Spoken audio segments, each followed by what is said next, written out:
mother's guilt. You have to put first it's your family, your kids, then it's your career, then it's yourself. And I feel like that shouldn't be the way women have it programmed to do. And you guys do take on a lot, and I do respect that and understand that. I've seen my mom do it herself, and she put her kids, her job, way before her health. And but she's trying to make a difference now in her 60s, late 60s. She's trying to make a difference for that. So we're trying to remedy that and try to pretty much prevent that from happening by hopefully with this discussion today. Alrighty, so, and I'll explain my wife's routine when it comes to that. We have 3 kids.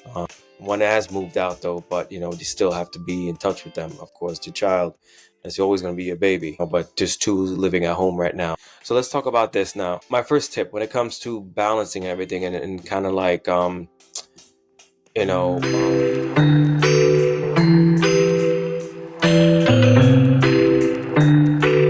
guys, feel free to subscribe and follow, and don't forget to share.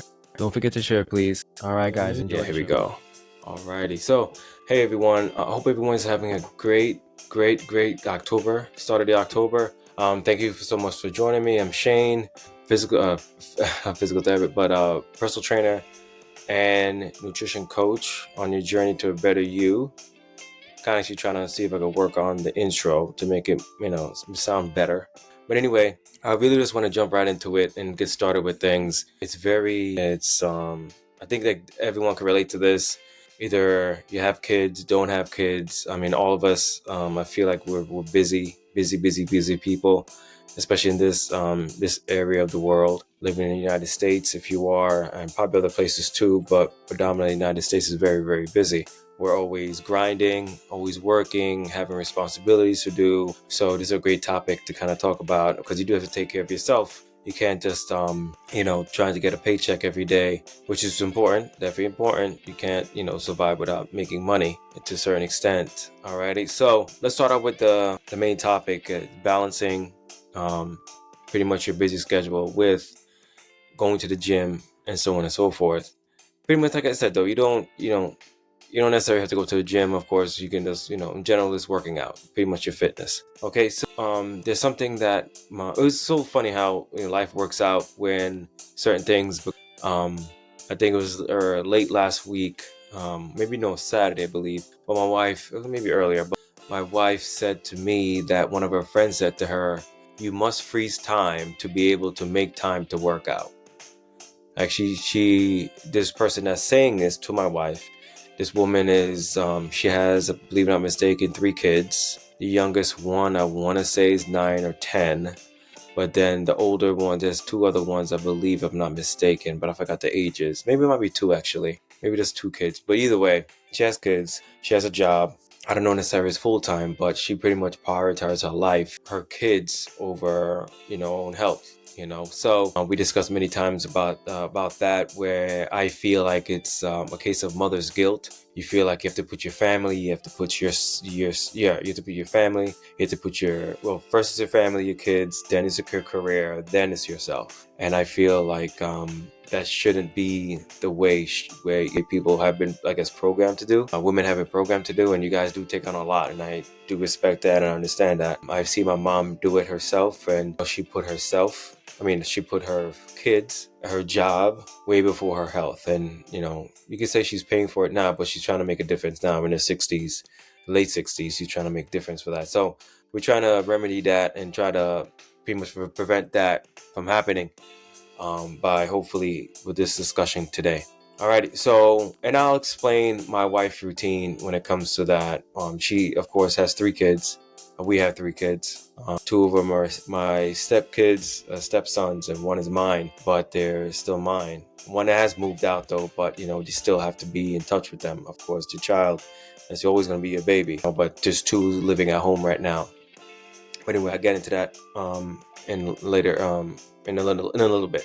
So let's talk about this now. My first tip when it comes to balancing everything and kind of like prioritizing your health and also your family as well. Okay, treat your workouts. This is number 1. Prioritize your schedule.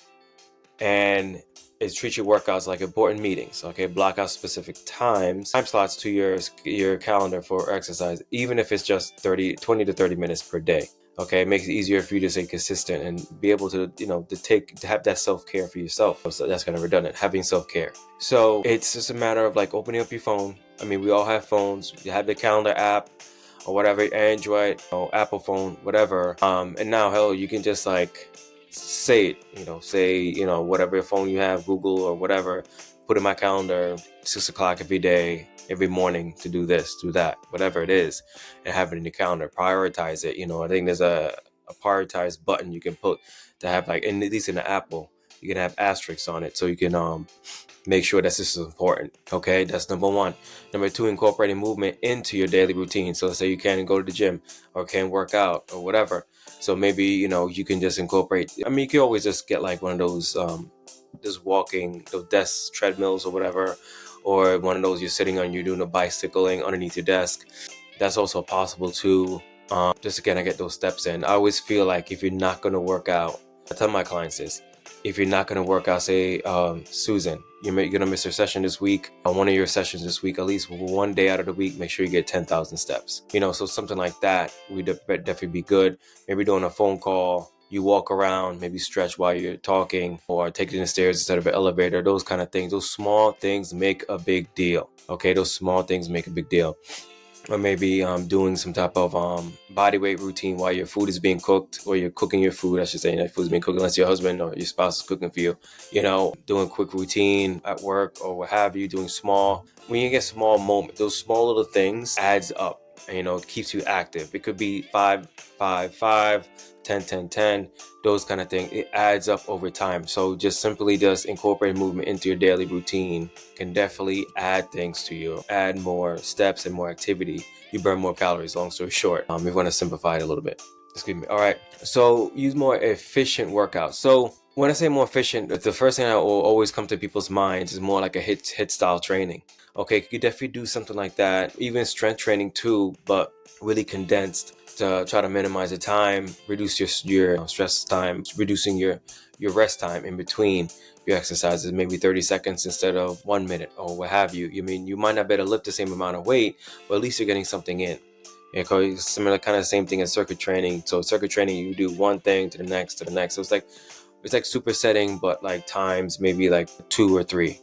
So maybe doing 3 or 4, no, maybe 6, up to 6 exercises.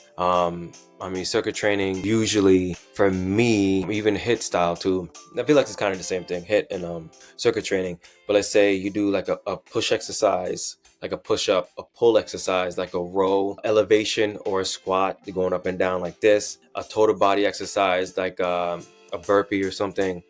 You could do like a plank, something like that for core, and then some type of conditioning, something that's locomotive, like kind of moving, keep you moving. Those sort of 6 things. If you can do those 6 things, this should take about 20 minutes or so. If you have it all planned out, have the equipment all laid out. So you have like a push, a pull, elevation, meaning legs, total body, core, and locomotion, meaning like some type of movement, like maybe you're running in place or something like that. And that should be very effective, as it is, very effective for you to see some results. Okay, remember, of course, it can definitely help. Even a small like 20 minutes or whatever, doing that routine can help improve fitness and boost energy levels. Okay, because when your body's so used to not doing anything, it's not going to metabolize anything to use for energy for you to do anything, but just to kind of store as fat. Okay, so just understand that. Okay, so number 4.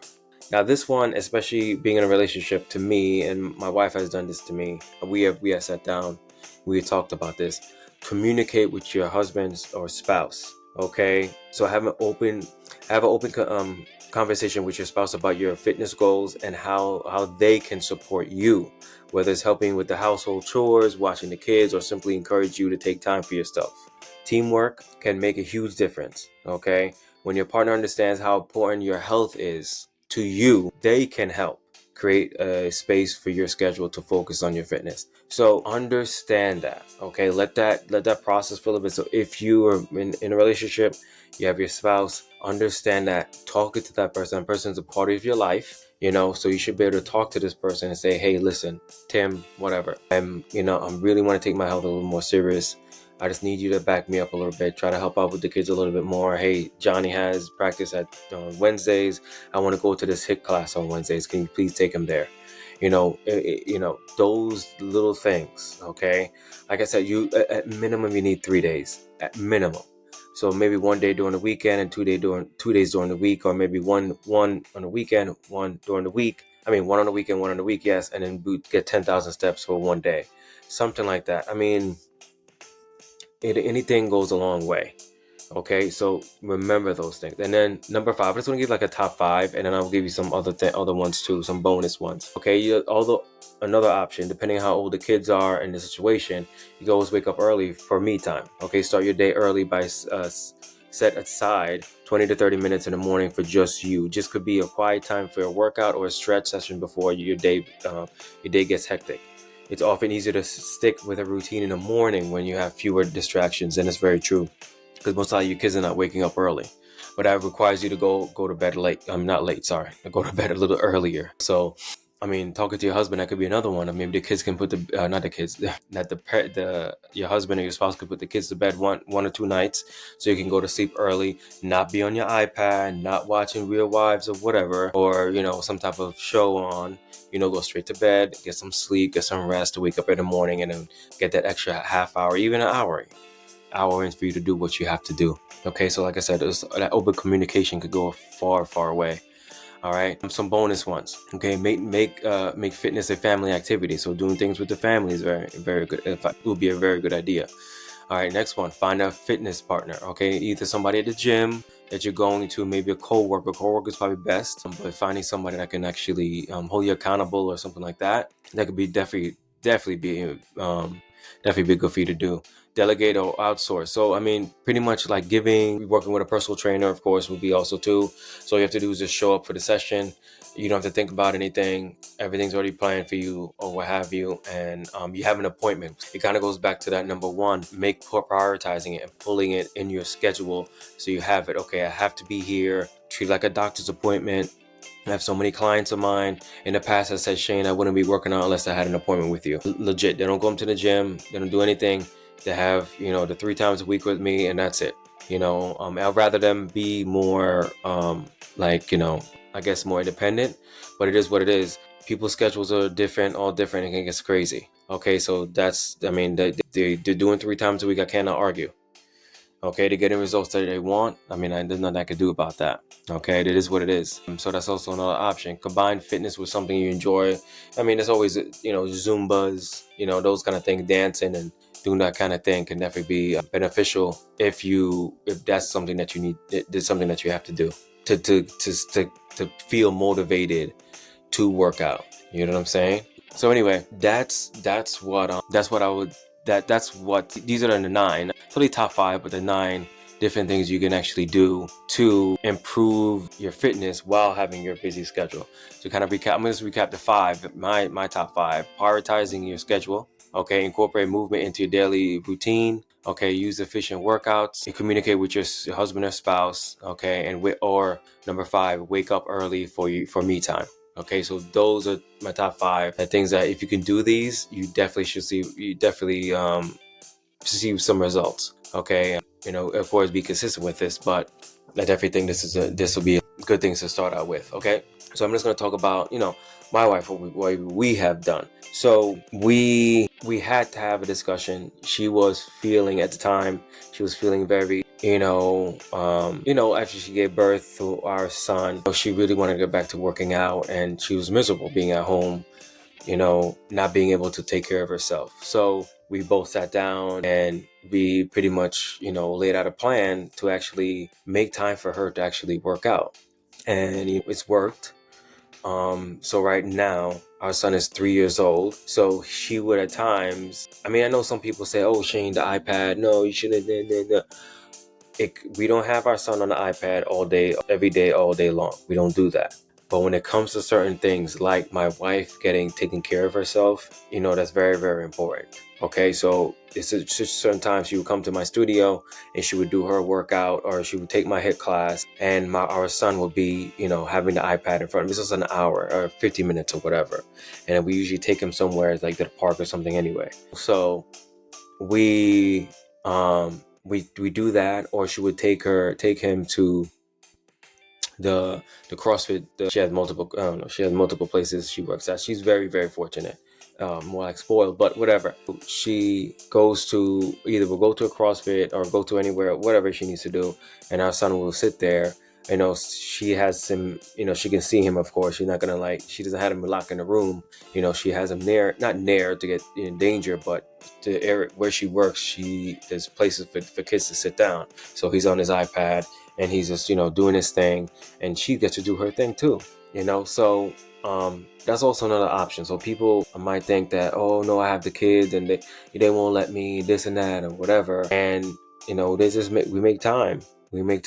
Now it's really up to you. That might not work for, if you have multiple kids and they have different events, different practices or whatever. But then you also got to realize, not telling how people to raise their kids, but it's like, how much can your son or daughter, do things by themselves and to be able to go to practice by themselves or something like that. So you have the extra time to yourself. So there's other things you can actually do, but it's really up to you how serious you are about taking care of yourself, taking care of your health, those kind of things. Or do you want to wait until the kids are graduated from college or something, and then you're in your 60s, maybe even close to 70 or something like that, and then you're pretty much saying, oh, it's too late, I can't do anything or whatever, when in reality you can, but it's really up to you what you want to do.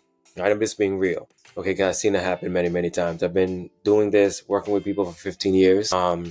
Actually, Thursday will be my anniversary, 4-year anniversary. I've had my own studio, my own business, but I've been doing this for 15 years. So I've heard a lot of things, a lot of stories. Honestly, some excuses why they weren't able to work out before. Life got in the way.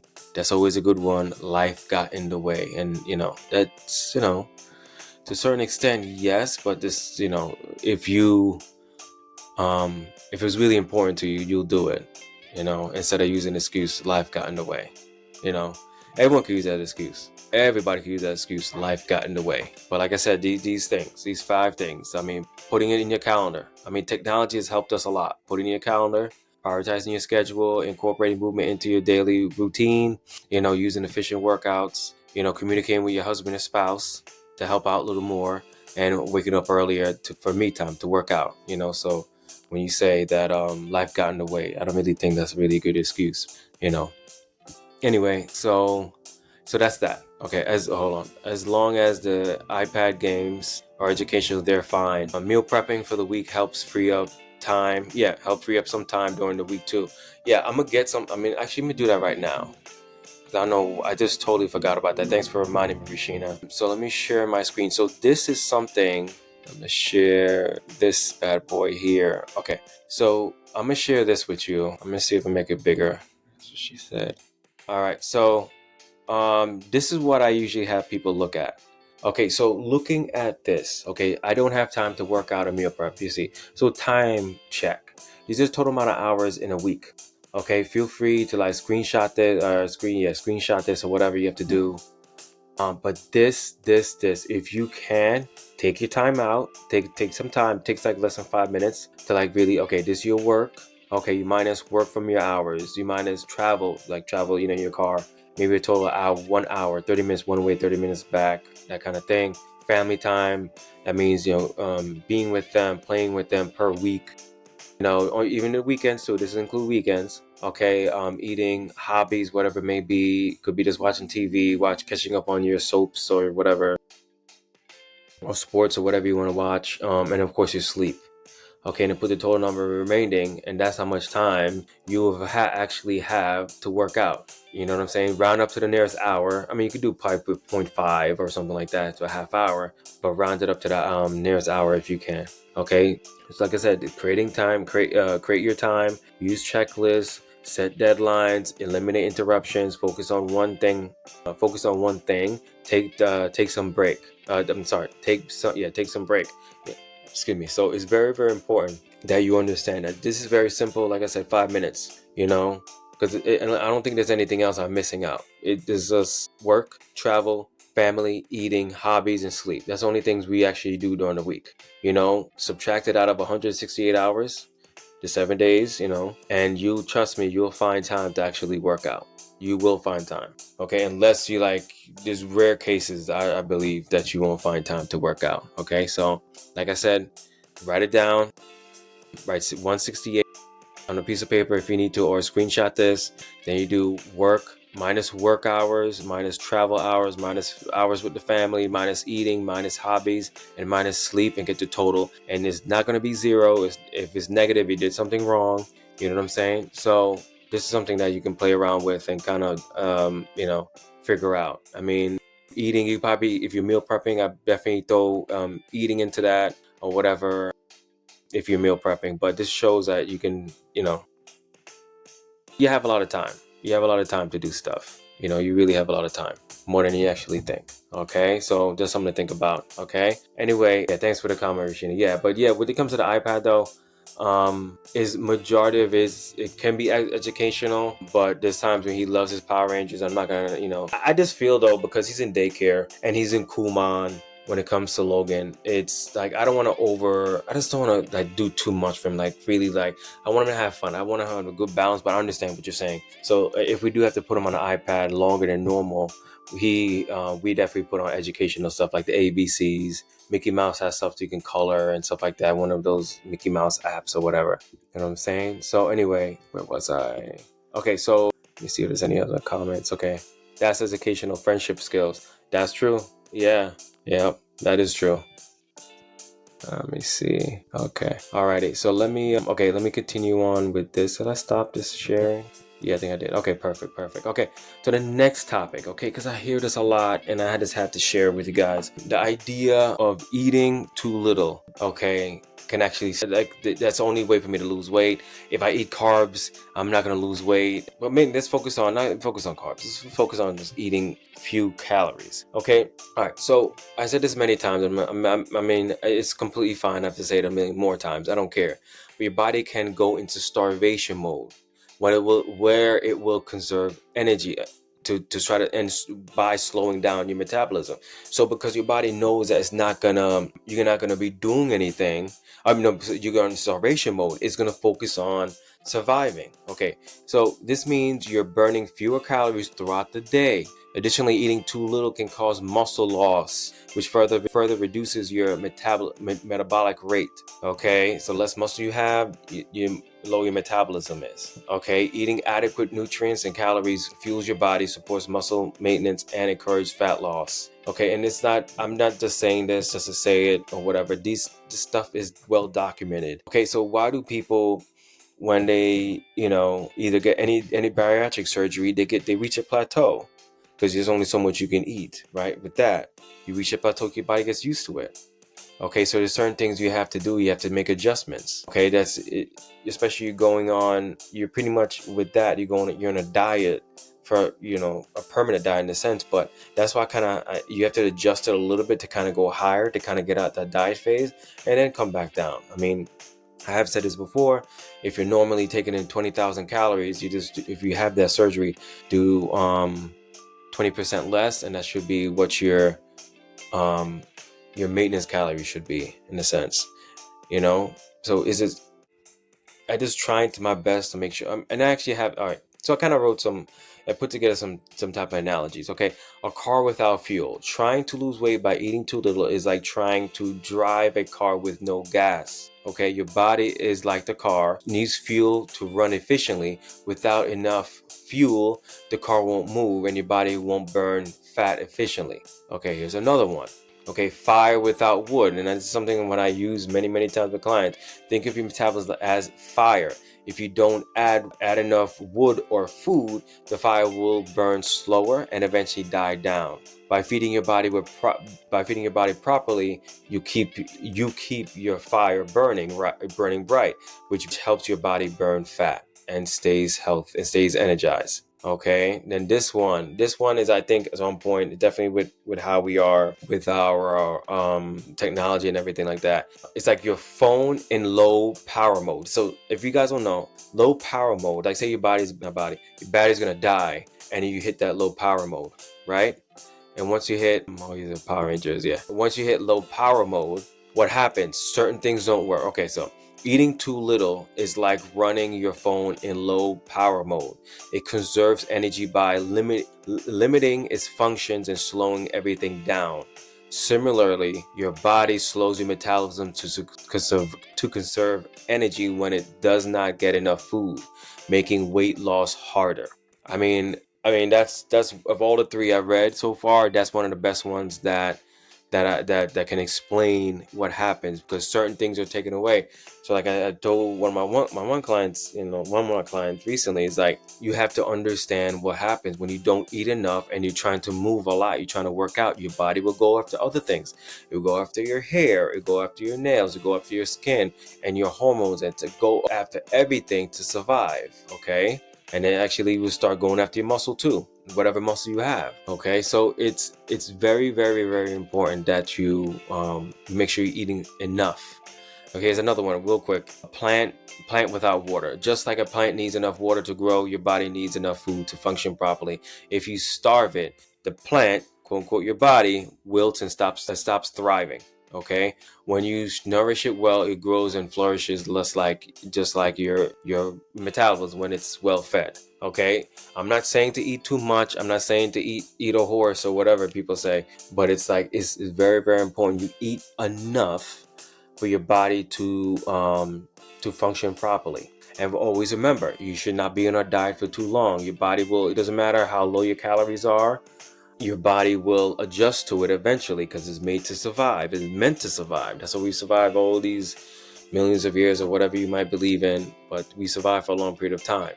We didn't always have a ShopRite, we didn't always have a Costco or whatever, But speaking of that, that's why we need to work out. Think about this. Many, many years ago, many years, not many, but many years ago, a few years ago, whatever, we had to farm for our food. We had to hunt and gather, many years ago. Yeah, even after that, hunt and gather. We don't have to do it anymore. We just have to get in our car, drive down to ShopRite, and that's it. But now, what's happening now? We have Uber Eats. We have whatever the hell, what you call it, Instacart. We have all these things that make it much, much easier, so we have to move less. So that's why working out is even more important. That's why getting those 10,000 steps is even more important. Okay, all that stuff is so important. Okay, remember that. The reason why we have to work out is to replace the fact that we're not hunting and gathering, we're not farming, we're not doing all that physical stuff anymore. That's the reason why we have to work out.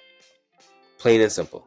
That's the only reason why we have to work out, because you don't have to do those things anymore. So blame technology, blame, revolution? What was it called? With a period where things is kind of industrial, whatever. But blame technology. That's all I'm trying to say. Blame technology for us being more inactive and advancing so many things. And now we have Uber Eats, and we don't really have to leave our house. You know what I'm saying? Soon it's gonna be teleported to our plate. But that's the real industrial revolution. Yes, you know what I'm saying. So it's just real interesting. It's real interesting that people. I know we're programmed up. We're programmed to like think less is more. Eating less is what we need to do when it comes to losing weight. And I understand that. I get that, but that's not how it works. If that was the case, we would have died out a long time ago. Just being real, we would have died a long time ago. But then, back then we didn't have mirrors. We pretty much walked around half naked anyway, or whatever. So I don't know. But either way, please understand that it's very important that you eat enough. You don't starve yourself.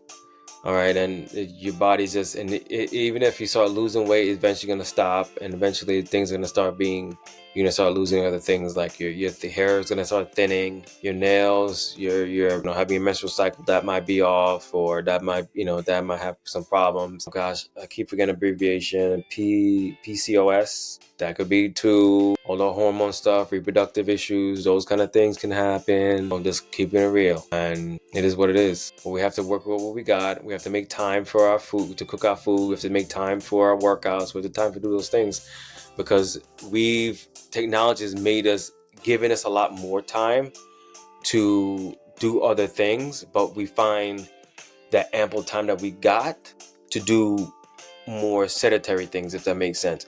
So instead of, so we don't have to we just go to ShopRite, get our food and whatever. So let's say we have an extra hour because of that, instead of farming and whatever we have to do. So instead of, working out, we decide to, oh, let me watch an episode of whatever. You know what I'm saying? If that makes sense. So there's a lot of stuff, advances and stuff that we have technology wise that we have to start using it to our benefit, and not just, making it to that we, make us more sedentary and more inactive. And plus, remember, the food size is getting bigger. The food is actually getting on the more unhealthier.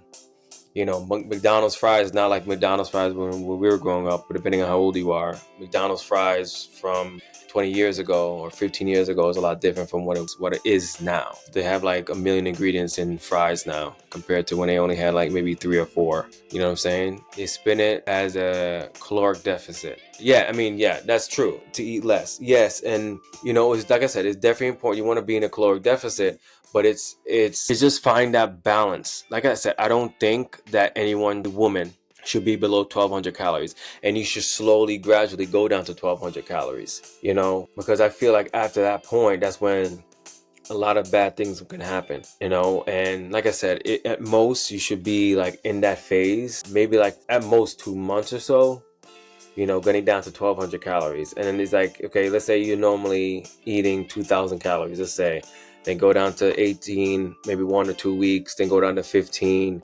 That includes the weekends too, because sometimes I know some people, they're good during the week. Shane, I'm good during the week, but when it comes to the weekend, I can't help it. But you have to be focused. If this is something that you really want to do, be focused and stay true to yourself. Or plan accordingly. Maybe intermittent fast until whatever event you have. We talked about this, having your protein in the mornings or something like that, then, have more calories for the afternoon or something, or just drink water until the party starts. But just make better choices though, making sure your protein, because honestly, when it comes to losing weight the right way, it really is calories in, calories out, and protein. That's really it. Be honest with you, because you need the protein so you don't lose the muscle that you have. And your calories, you want to make sure you're in a caloric deficit. And like I said, I don't think 3 months, maybe 4. Maybe, I think more like 3, but 3 months should be the longest period of time you should be on a diet. And then you give yourself a little diet break, maybe about 2 weeks or so, eating more, not to gain weight, okay, just to kind of keep everything balanced. Like you're swimming, and doing your diet, you're swimming, you're coming up for air, and then coming back down again, okay? This is the problem that people have when it comes to dieting. And I think next week is yo-yo dieting, and we'll get into that too. But yeah, it's just a matter of balance, But yeah, it's very confusing though, because we're trained to think that, like I said, being in a caloric deficit, and we're always on a diet. Because of that, we're always on a diet. We're programmed to be in diet for like all our lives. Vacation time, diet. Wedding or whatever, something, diet. Yeah, it's not like that. We shouldn't be like that. You should be able to eat more, eat wholesome food, have bread, have rice within reason, nothing too crazy. There's only one thing that's consistent that you should stay away from. It doesn't matter if it's you're in a diet or trying to gain muscle mass or whatever, and that's sugar. Sugar is like most likely the only thing that I can think of right now. Maybe someone think MSG or whatever, but sugar you should be very cautious of. I'm not saying stay away from completely, but you should make sure you're very careful of that. Either you're trying to put more muscle mass on, or you're trying to lose weight. It doesn't matter what you're trying to do. Sugar you should have to be careful of. All right, if you're having your birthday cake or whatever, that's fine. But if it's something that you're having every single day, just be careful of. Alrighty? Yeah. So if there's any questions, feel free to ask now, or forever hold your peace. I really appreciate you joining me, guys. Yeah, ladies, if there's anything, but sugar is in everything. It's crazy how yes, and that's a problem. That's what I mean. That's when the food labels come into play. You have to read the food labels. But then, like, I think even Dave's Killer Bread has a lot of sugar. If you can, I usually put when I'm working with people with nutrition coaching, I usually tell them nothing more than 50 grams of sugar. 50 grams of sugar. And that usually does work. You know what I'm saying? So this is so crazy. 1 bottle of juice or soda is about 32 to 39 calories. 32 to 39 grams of sugar. 39 grams of sugar. 1 bottle of soda, okay? Yeah, I thought that bread was healthy. I forgot how much sugar it is. It's not much, but be mindful though. I mean, I thought the bread was healthy. Yeah, Dave's, it is. But when I say, that's why I say I recommend 50 grams of sugar, because Dave's Killer Bread or certain things are going to have sugar, like natural sugars. Dave's Killer Bread. So the thing is, it's gonna have sugar, but a lot of things gonna have sugar. So I'll just be careful of the added sugar. If you're not gonna count the sugar, the amount of sugar, total sugar that you're gonna have, if you're not gonna do that, that's fine. But see if you can at least watch the added sugars. So for this one, yeah, Dave's Killer Bread, 1 slice. This is the regular one, the 21 whole grains or whatever. It has 5 grams of sugars, but that's 5 grams of added sugar. I'm not reading it right now. So 5 total grams of sugar includes 5, which means that they add 5 sugars to it, 5 grams of sugar to it. Yeah, so they did add sugar to it, but I just think though that if you can like limit it, not eliminate it, but limit it. You should be okay. Like I said, set a goal for yourself. If you're tracking it, maybe 25 grams or maybe at most 50. I wouldn't do more than 50. That includes the sugar that's already in it. If you have some type of fruit or something like that or whatever, I just limit it to about 50 grams of sugar. Okay, but like I said, that's the only thing I'll be careful of. If you're trying to lose weight or put more muscle on or whatever, I'll be careful of that, because there's just so much more. There's so much research coming out, and not even just gaining weight. There's a lot of other metabolic issues that can actually happen just because of sugar. I mean, a lot of things can happen in general. Excess of anything. I think just make sure you limit your sugar intake. I mean, if you want to have your days, your birthday, you want to pop bottles or whatever, go right ahead. But that's like 1 every month maybe, or 1 every 2 or 3 months. That's fine. But don't have it on a daily basis. That's when people say, I mean, the way I feel about preservative food that's preservatives or whatever, I don't think ultra processed foods, I don't think that having once, 3, 4, maybe once a year is gonna kill you. But it's like the harm that it's doing to people that only can afford, because this stuff is cheap.